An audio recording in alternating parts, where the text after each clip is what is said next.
Himachal Pradesh India के northern part में situated एक हिल स्टेट है। यहाँ की टोटल पॉपुलेशन अराउंड 73 लाख है। लगभग 90% पॉपुलेशन रूरल एरियाज में रहती है और मोस्टली प्राइमरी इकोनॉमिक एक्टिविटीज़ में इन्वॉल्व है।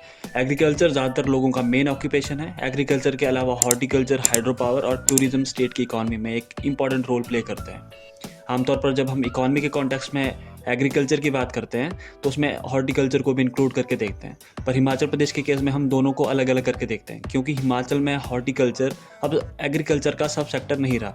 इसने वैल्यू एडिशन के मामले में एग्रीकल्चर को पीछे छोड़ दिया है। स्टेट के लगभग 9 लाख लोग हॉर्टिकल्चर यानी फ्रूट कल्टीवेशन पर डिपेंडेंट है।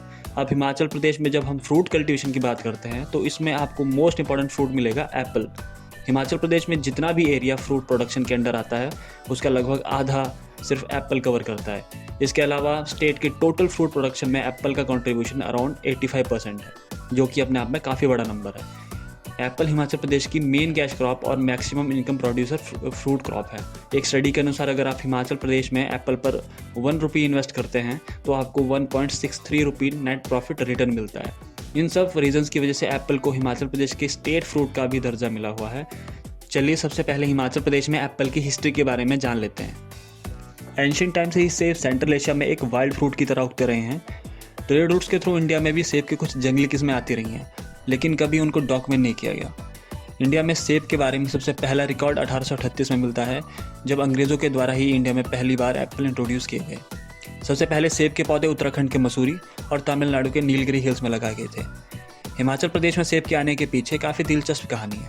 कहानी की शुरुआत होती है 1905 से, जब सैमुअल इवान स्टोक नाम का एक 22 साल का अमेरिकी लड़का भारत आया।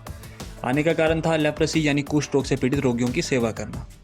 सैमुअल स्टोक एक अमीर अमेरिकी बिजनेस फैमिली से थे, पर अपने पिता के बिजनेस में उनका कोई इंटरेस्ट नहीं था। उनको लोगों की सेवा करना अच्छा लगता था। यूनिवर्सिटी ऑफ येल में अपनी पढ़ाई के दौरान उन्होंने भारत में कुष्ठ रोग के बारे में सुना, जो कि उस समय भारत में एक काफ़ी बड़ी समस्या थी। उन्होंने भारत आने का मन बना लिया और भारत पहुंचकर सोलन के सुबाथु की एक लेप्रेसी कॉलोनी से अपना काम शुरू कर दिया। कुछ समय बाद वे क्रिश्चियन मिशन हाउस कोटगढ़ पहुंचे, जो कि शिमला से 80 किलोमीटर दूर स्थित एक गांव है। इसी बीच वे स्थानीय लोग और भारतीय संस्कृति से काफ़ी अच्छी तरीके से परिचित हुए। 1912 में सैमुअल ने एक स्थानीय लड़की एग्नेस बेंजामिन से शादी कर ली। एग्नेस के पिता एक फर्स्ट जनरेशन क्रिश्चियन थे। सैमुअल ने अपनी पत्नी के गांव थानेदार कोटगढ़ में कुछ एकड़ ज़मीन खरीदी और वहां रहना शुरू कर दिया। आगे चलकर उनके 6 बच्चे हुए और उनमें से एक लड़के लालचंद स्टोक की शादी विद्या स्टोक से हुई, जो कि हिमाचल प्रदेश में भारतीय राष्ट्रीय कांग्रेस की काफ़ी बड़ी नेता रही है। 1916 में सैमुअल ने सेब की एक नई किस्म रेड डिलीशियस को आइडेंटिफाई किया, जो कि यूनाइटेड स्टेट में विकसित की गई थी। उन्होंने देखा कि उसके लिए शिमला में भी सूटेबल कंडीशंस है, तो अमेरिका से उसके कुछ नमूने लेकर आए और अपने फार्म में सेब की खेती शुरू कर दी। इसको हम हिमाचल प्रदेश में सेब की खेती की शुरुआत के तौर पर देख सकते हैं, पर इसका मतलब ये नहीं है कि उससे पहले हिमाचल में सेब नहीं था। उससे पहले 1887 में अलेक्जेंडर कॉर्ट्स ने शिमला के नज़दीक एक छोटे से शहर मशोबरा में सेब का ऑर्चर्ड शुरू किए, जिसमें उन्होंने ब्रिटिश किस्म के सेब लगाए थे। आगे चलकर ऑर्चर्ड को फल अनुसंधान केंद्र यानी फ्रूट रिसर्च स्टेशन में बदल दिया गया, जिसे आज कॉर्ट्स गार्डन के नाम से भी जाना जाता है। उससे भी पहले 1870 में एक ब्रिटिश सेना अधिकारी कैप्टन आर सी ली ने कुल्लू घाटी में अंग्रेजी किस्म के सेब लगाए थे, पर अधिकतर अंग्रेजी किस्में पॉपुलर नहीं हो पाई और ना ही उनको कभी कमर्शियली प्रोड्यूस किया गया। सैमुअल इवांस ने हिमाचल प्रदेश में पहली बार सेब को कमर्शियल क्रॉप के रूप में उत्पादन शुरू किया। उनसे प्रभावित होकर अन्य लोग भी सेब की फार्मिंग में आने लगे और देखते ही देखते लोगों का ये एक मुख्य व्यवसाय बन गया।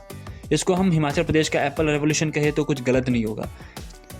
सैमुअल इवांस सिर्फ एक एप्पल फार्मर नहीं थे, वो एक लेखक, सामाजिक कार्यकर्ता और भारतीय स्वतंत्रता सेनानी भी थे। यहाँ एक इंटरेस्टिंग फैक्ट यह है कि वे इकलौते अमेरिकन थे जो ऑल इंडिया कांग्रेस कमेटी के सदस्य बने, और इकलौते अमेरिकन थे जो इंडियन फ्रीडम स्ट्रगल में ग्रेट ब्रिटेन के पॉलिटिकल प्रिजनर बने। समय के साथ साथ उनको हिंदू धर्म में काफ़ी गहरी रुचि होने लगी। उन्होंने आर्य समाज ज्वाइन किया और 1932 में हिंदू धर्म अपना लिया। अपना नाम बदलकर सत्यानंद स्टोक और उनकी पत्नी ने अपना नाम बदलकर प्रिया देवी रख लिया। लंबी बीमारी के बाद 14 मई 1946 को उनका निधन हो गया। हिमाचल प्रदेश की एप्पल कल्टीवेशन की सफलता से कई लोगों की ज़िंदगी बदल गई और उसके पीछे सत्यानंद स्टोक का काफ़ी महत्वपूर्ण योगदान है। शुरुआत से लेकर अभी तक हिमाचल में एप्पल कल्टीवेशन रैपिडली बढ़ा है। 1950 में जहां सिर्फ 400 हेक्टेयर एरिया में एप्पल कल्टीवेशन होता था, वहीं आज 1,14,646 हेक्टेयर में एप्पल कल्टीवेशन होता है। हिमाचल प्रदेश एप्पल प्रोडक्शन में जम्मू और कश्मीर के बाद दूसरे नंबर पर आता है। Himachal annually average 6 lakh ton apple produce करता है, जो देश के टोटल प्रोडक्शन का 26 से 27% के आसपास है। जम्मू और कश्मीर देश में सबसे ज़्यादा annually average 17 lakh ton apple produce करता है, जो कि देश के एप्पल प्रोडक्शन का 65 से 70% है। हिमाचल प्रदेश हर साल around 3 crore boxes Apple produce करता है। 2010-11 में आज तक का रिकॉर्ड हाईएस्ट एप्पल प्रोडक्शन देखने को मिला था। उस समय around 9 lakh metric ton apple produce किया गया था। 2021-22 का total apple production 6 lakh ton यानी 3 करोड़ एप्पल बॉक्सेस था। पिछले 5 सालों से हिमाचल में 1.2 लाख टन से 7.2 लाख टन एप्पल प्रोड्यूस हुआ है। आज तक 3 बार apple production 7 lakh metric tonne के मार्क से क्रॉस हुआ है। 2013 में 7.38 लाख, 2015 में 7.77 लाख और 2019 में 7.15 लाख। हिमाचल की एप्पल इकॉनमी 5,000 से 6,000 करोड़ की है और ये स्टेट की अराउंड 1.7 लाख फैमिली को सपोर्ट करती है। एप्पल ग्रोअर का स्टेट की ग्रॉस डोमेस्टिक प्रोडक्ट में 13.5% कंट्रीब्यूशन है। एप्पल इंडस्ट्री में फार्मर्स के अलावा भी बहुत सारे स्टेक होल्डर्स इन्वॉल्व रहते हैं, जैसे कि transporter, carton manufacturers, cold store owners, wholesale fruit dealers और फ्रूट प्रोसेसिंग यूनिट ओनर्स आदि। चलिए अब एप्पल के टेक्निकल एस्पेक्ट के बारे में समझते हैं। एप्पल का साइंटिफिक नेम मेलस प्यूमिला है। आज के समय सेब की पूरी दुनिया में 7,500 से भी ज़्यादा वैरायटीज़ पाई जाती हैं और दुनिया में ये कमर्शियली बनाना, ऑरेंज और ग्रेप्स के बाद 4th most important temperate fruit है।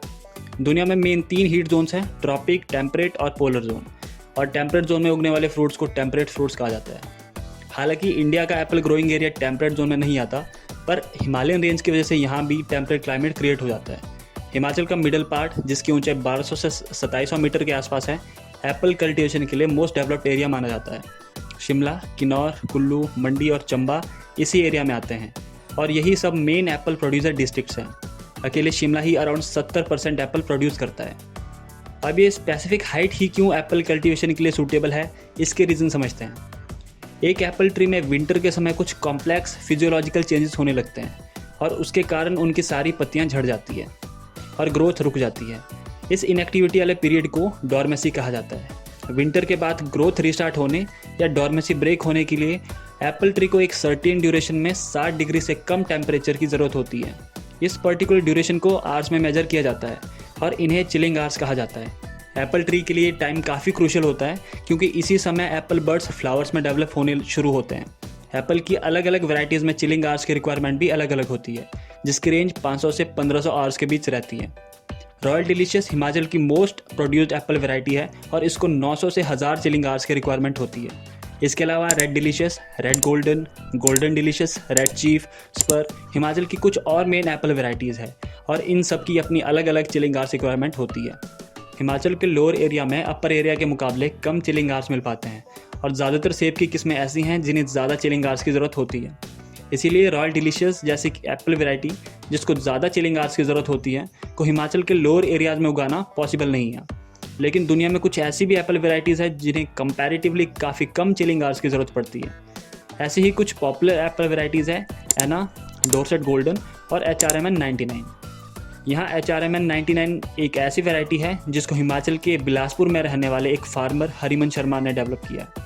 इसके लिए उनको 2017 में प्रेसिडेंट ऑफ इंडिया द्वारा national biennial grass root innovation and outstanding tradition knowledge award से भी सम्मानित किया गया है।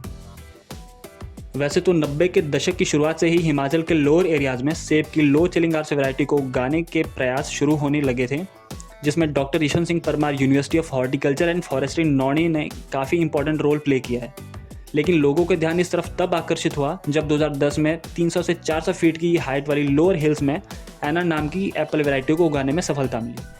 उसके बाद 2014 में हमीरपुर में भी एप्पल प्रोड्यूस करने में सक्सेस मिली और इस तरह लोअर शिवालिक फुटहिल्स में भी एप्पल कल्टीवेशन कुछ हद तक एक्सटेंड हो पाया। चलिए जानते हैं कि आखिर एक एप्पल ट्री तैयार कैसे होता है। वैसे हम एप्पल के सीड से एप्पल प्लांट ग्रो कर सकते हैं, लेकिन कमर्शियल लेवल पर इसको कभी रिकमेंड नहीं किया जाता क्योंकि एक तो सीड से प्लांट ग्रो होने में समय बहुत ज़्यादा लग जाता है और ये ज़रूरी नहीं है कि जिस वैरायटी का एप्पल सीड आपने लिया था सेम उसी वैरायटी का एप्पल प्लांट ही ग्रो हो। आज के समय ज़्यादातर एप्पल ट्री ग्राफ्टिंग से तैयार की जाते हैं। ग्राफ्टिंग एक हॉर्टिकल्चर टेक्निक है जिसमें किसी प्लांट को काट कर उस पर किसी दूसरे प्लांट को जोड़ दिया जाता है। अगर ग्राफ्टिंग सक्सेसफुल हुई तो दोनों सिरे आपस में जुड़ जाते हैं और एक सिंगल प्लांट तैयार हो जाता है। इसके लोअर पार्ट को रूट स्टॉक और अपर पार्ट को सीएन कहा जाता है। एप्पल प्लांट को कमर्शियली ग्रो करने के लिए ये मोस्ट कॉमनली यूज़ होने वाली टेक्निक है। ज़्यादातर एप्पल प्लांट किसी वाइल्ड एप्पल सीडलिंग पर ग्राफ्ट किए जाते हैं, लेकिन धीरे धीरे ट्रेंड चेंज होने लगा है। अब लोग हाई डेंसिटी एप्पल फार्मिंग की तरफ शिफ्ट हो रहे हैं। जिसमें कोई ड्वार्फ कैटेगरी का एप्पल प्लांट का रूट स्टॉक लिया जाता है और उस पर कोई commercially high demanding Apple variety graft की जाती है। अब ये ड्वार्फ कैटेगरी क्या है? एक एप्पल ट्री को उसके साइज़ के आधार पर मेन 3 कैटेगरीज में बांटा जाता है, ड्वार्फ, सेमी ड्वार्फ या वीजीएस, जिसे स्टैंडर्ड ट्री भी कह सकते हैं। एक स्टैंडर्ड एप्पल ट्री की हाइट 30 फीट तक हो सकती है और इसको ग्रो होने में 10 से 15 साल लग जाते हैं, जबकि ड्वार्फ या सेमी ड्वार्फ ट्री की हाइट 6 से 20 फीट तक होती है और ये 2 से 3 साल के बाद ही फ्रूट प्रोड्यूस करने लग जाते हैं। हाई डेंसिटी एप्पल फार्मिंग से लोगों को अब एप्पल ट्री तैयार करने में लंबे समय तक इंतज़ार नहीं करना पड़ता। 2 से 3 साल के बाद ही एप्पल प्लांट तैयार हो जाते हैं और फ्रूट प्रोड्यूस करने लग जाते हैं। साथ ही साथ लैंड और अदर रिसोर्सेज का भी प्रॉपर यूटिलाइजेशन हो पाता है। एप्पल कल्टीवेशन के मेन चैलेंजेस की बात की जाए तो इसमें प्रॉपर रोड, कोल्ड स्टोरेज, मंडी और एग्रोकेमिकल्स यानी फर्टिलाइजर और फंगिसाइड आदि की अवेलेबिलिटी कुछ मेन चैलेंजेस है। लेकिन इन सब के अलावा क्लाइमेट चेंज आज के समय एक मेजर चैलेंज बन चुका है। क्लाइमेट चेंज की वजह से हिमाचल में 1200 से 1300 मीटर की हाइट में ग्रो होने वाले एप्पल ज़रूरी चिलिंग आवर्स की रिक्वायरमेंट पूरी नहीं कर पा रहे हैं, जिससे एप्पल का हैबिटेट धीरे धीरे हायर एलिवेशन की तरफ शिफ्ट हो रहा है। स्नोफॉल, जो कि एप्पल कल्टीवेशन के लिए काफ़ी इंपॉर्टेंट है, का पैटर्न चेंज हुआ है, जिसका इफेक्ट हम एप्पल प्रोडक्शन पर साफ साफ देख सकते हैं। Himachal Pradesh government apple growers को सपोर्ट करने के लिए weather based crop insurance scheme provide करती है। इसके अलावा एप्पल क्रॉप को ओलों से बचाने में यूज़ होने वाली एंटी हेल नेट्स पर भी गवर्नमेंट की तरफ से 80% सब्सिडी मिलती है। गवर्नमेंट के अलावा कुछ अन्य ऑर्गेनाइजेशन जैसे कि वर्ल्ड बैंक का भी हिमाचल में हॉर्टिकल्चर डेवलपमेंट प्रोजेक्ट चल रहा है, जिसका मेन फोकस हॉर्टिकल्चर में नई टेक्नोलॉजीज़ को यूज़ करके क्रॉप प्रोडक्टिविटी को इंक्रीज़ करना है। तो ये था हिमाचल की एप्पल इकॉनमी पर हमारा वीडियो। उम्मीद है आपको कुछ नई इन्फॉर्मेशन जानने को मिली होगी। अब आपसे मिलते हैं नेक्स्ट वीडियो में किसी नए टॉपिक के साथ। तब तक के लिए थैंक यू सो मच।